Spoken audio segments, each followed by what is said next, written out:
أعوذ بالله من الشيطان الرجيم. بسم الله الرحمن الرحيم. الحمد لله رب العالمين، والصلاة والسلام على رسوله النبي الكريم. سامعین اکرام، السلام علیکم۔ جملہ حمد و بڑائی اللہ کے لیے مخصوص ہے کہ اپنے نیک بندوں کے لیے راہ عبادت کو آسان اور سہل فرما دیا،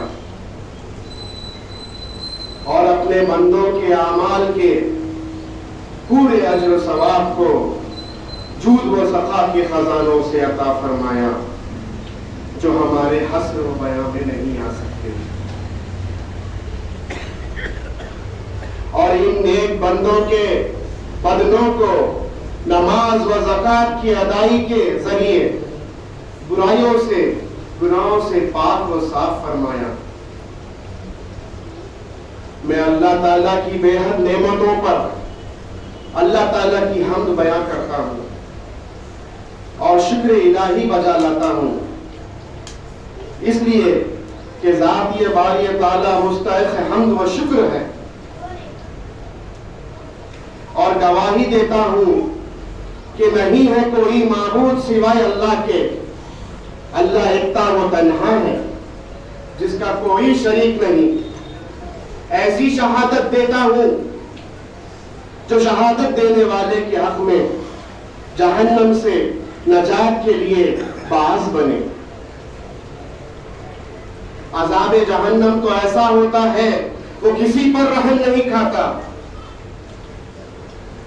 نہ وہ آگ کسی کو چھوڑتی ہے، وہ تو انسان کو جلا کر بھسم کر دیتی ہے۔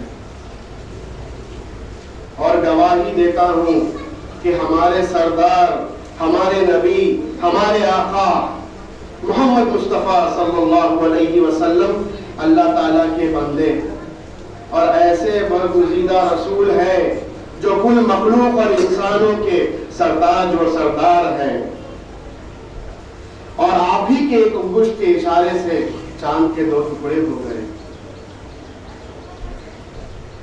اور آپ کی خدمت اقدس میں درخت سجدہ ریز ہو گئے، اور سنگریزے یعنی کنکر آپ کے ہتھیلی میں انتہائی صاف طور پر اللہ کی تسبیح و تصدیق ادا کیے کہ حاضرین نے اپنے کانوں سے سنا۔ سامعین اکرام، اللہ تعالیٰ پر بھروسہ کرو، اللہ تعالیٰ ہی پر بھروسہ اور اعتماد کیا جاتا ہے۔ اللہ کی رضا جوئی میں کوشش کیا کرو، اس میں کوشش کرنی چاہیے۔ سامعین اکرام، اپنے دین کو درست کر لو، اپنے زندگی کے عیش و آرام کی کوئی پرواہ مت کرو، گویا کہ یہ عیش و آرام بگڑ جائے، اور نیکی اور تقوی الہی میں باہم ایک دوسرے کی مدد کیا کرو، اور گناہ و ظلم و زیادتی کے کاموں میں ایک دوسرے کی مدد مت کیا کرو، اور اللہ تعالیٰ کا تقوی اختیار کیا کرو، اللہ تعالیٰ سے ڈرو۔ یقیناً اللہ تعالیٰ سخت سزا دینے والا ہے، اور ضروری اعمال پر پابندی کی راہ اختیار کرو، تیاری میں لگے رہو،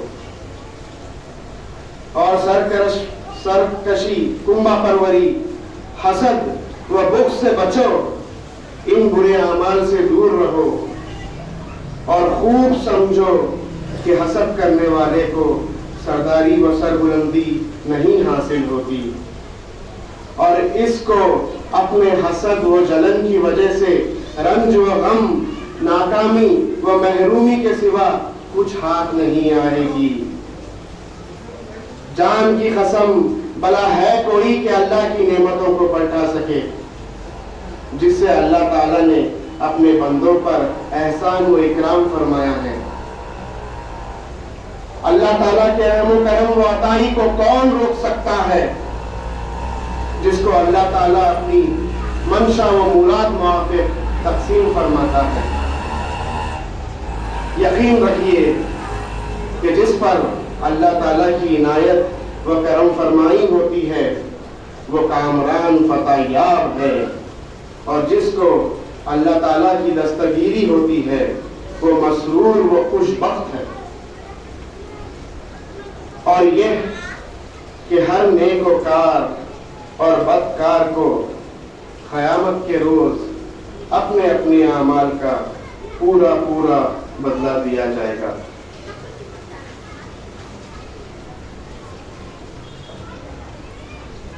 کیونکہ ہم سب خندار شریف میں حضرت سعید الدین رفاعی المعروف حاجی سیاح سرور مخدوم رحمۃ اللہ علیہ اور حضرت مولوی شاہ محمد رفیع الدین خنداری المعروف مولوی شاہ رفیع الدین قبلہ رحمۃ اللہ علیہ کے عرس شریف کے موقع پہ جمع ہوئے ہیں۔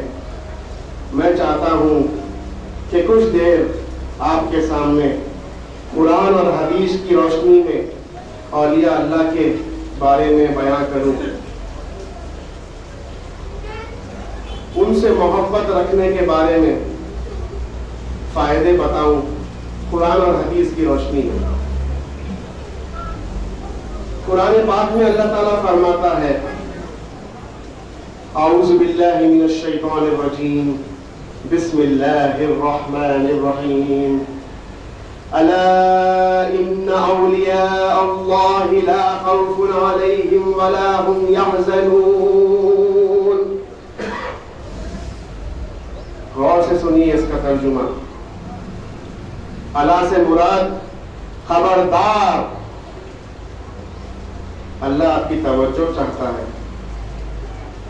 کچھ اہم بات کہنے والا ہے، اور آگے کہہ رہا ہے کہ جو میرے دوست ہے ان کو نہ خوف ہوتا ہے نہ غم۔ اب اس آیت شریف میں خاص بات یہ ہے کہ اس میں دعویٰ بھی ہے اور دلیل بھی۔ دعویٰ یہ ہے کہ اولیاء اللہ کو نہ غم ہوتا ہے نہ کوئی گزری چیز کا اور نہ ہی خوف آنے والی چیز کا، اور اس کی دلیل یہ ہے کہ اولیاء اللہ، اولیاء کے لغت میں 3 معنی آتے ہیں۔ ایک ہے دوست، دوسرا ہے قریب، تیسرا ہے مددگار۔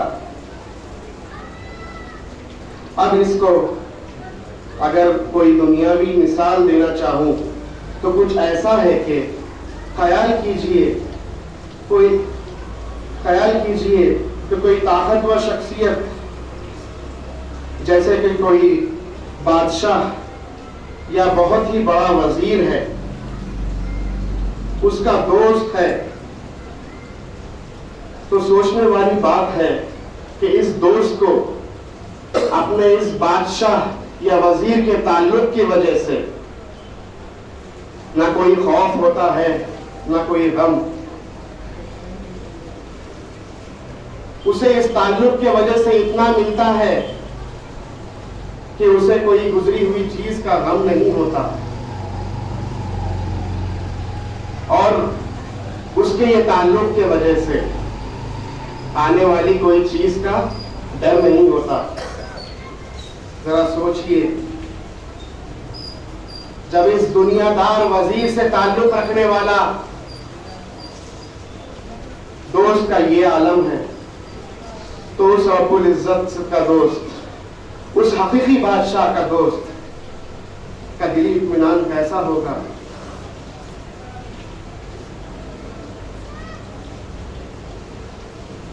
صحیح ستہ میں ایک حدیث ہے، آپ صلی اللہ علیہ وسلم کے پاس صحابی رسول حاضر ہوتے ہیں اور آپ صلی اللہ علیہ وسلم سے عرض کرتے ہیں کہ یا رسول اللہ، مجھے ایک جماعت سے محبت ہے مگر میرے اعمال جیسے نہیں. غور سے سنیے. صحابی رسول عرض کرتے ہیں یا رسول اللہ میں ایک جماعت سے محبت کرتا ہوں مگر میرے اعمال ان جیسے نہیں. رسول اللہ صلی اللہ علیہ وسلم جواب میں فرماتے ہیں کہ تم جنت میں انہی کے ساتھ رہو گے. خوب جانیے کہ صرف محبت رکھنا آپ کو جنت لے جا سکتا ہے. حضرت حاجی سیاح سرور مخدوم سے محبت رکھنا آپ کو جنت لے جا سکتا ہے. حضرت مولوی شاہ رفیع الدین قبلہ رحمۃ اللہ سے محبت رکھنا آپ کو جنت لے جا سکتا ہے.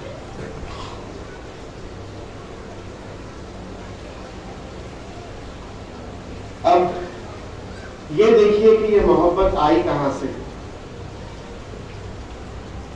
یہ محبت ہمارے دلوں میں حضرت حاجی سیاح سرور مخدوم سے 707 سال بعد اور حضرت مولوی شاہ رفیع الدین قبلہ رحمۃ اللہ علیہ سے 201 سال بعد بھی کیسے ہے, کس طرح ہے.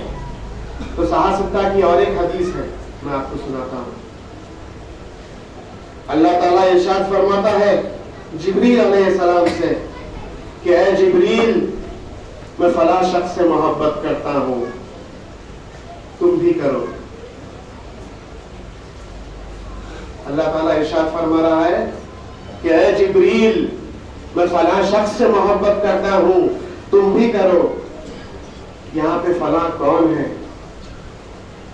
یہاں پہ فلاں کون ہے؟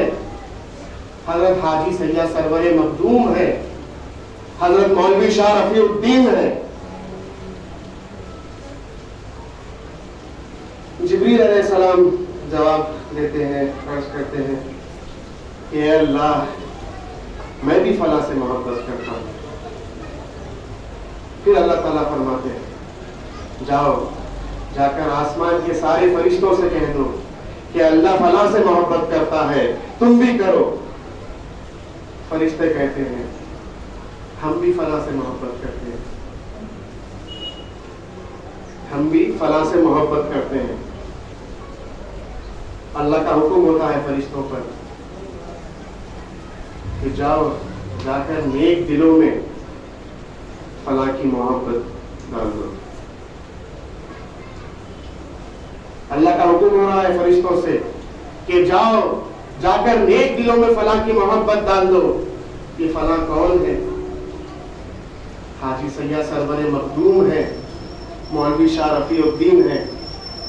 یہ محبت ہی ہے جو اتنے سال بعد بھی ہمیں اس خوشو اور خضوع کے ساتھ عرس شریف منانے کے لیے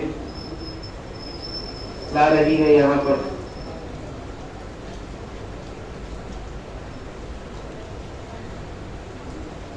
میں دعا کرتا ہوں اللہ تعالیٰ سے کہ ہمارے بدنوں کو پاک و صاف کرے, برائیوں سے ہمیں دور رکھے, نیک و کام کرنے کی توفیق عطا فرمائے اور ہمارے دلوں کو پاک و صاف کر دے, ہمارے دلوں کو نیک بنا دے اور ہمارے دلوں میں اولیاء اللہ کی محبت بھر دے.